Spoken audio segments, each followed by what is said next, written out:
Je m'appelle Florentin. Quand j'étais chercher mon papa au travail, j'ai pas écouté ma maman et je me suis fait emporter par un trottinette électrique. Mon papa est venu, il a soulevé les rails et on a vu qu'il avait la jambe coupée.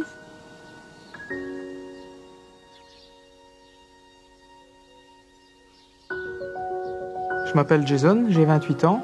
Je faisais une balade moto en tant qu'ouvreur de route. Il y a une autre moto qui arrivait dans l'autre sens.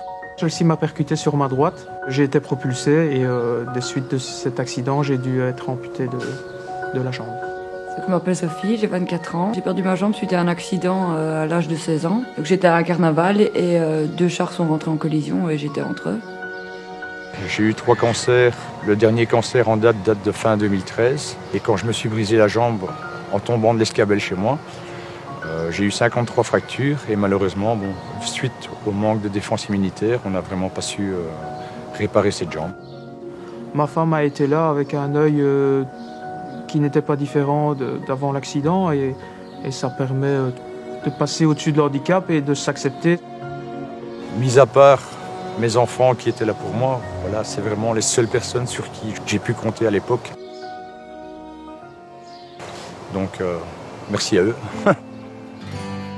Beaucoup de choses ont changé après mon accident, comme ma façon de penser, le regard des gens, ma façon de vivre. Un peu tout change, mais on continue à tout faire, mais différemment, quoi. Les gars, ils m'ont aidé à financer la prothèse de course, à faire des rencontres de personnes qui sont dans le même cas que moi. Ça m'a permis de montrer aux gens que le handicap n'est pas un frein. Ça m'a permis de m'épanouir au niveau sportif, au niveau personnel, et c'est génial en fait.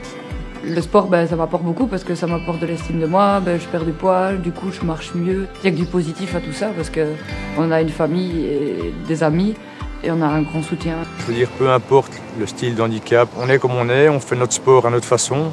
Peu importe le regard des gens, voilà, il faut le faire pour soi, pour son bien-être, ne surtout pas se renfermer.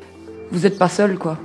Avec une ASBL comme l'Ectro, on peut se sentir que entouré et très bien entouré. Ne baissez jamais les bras, continuez, croyez en vous.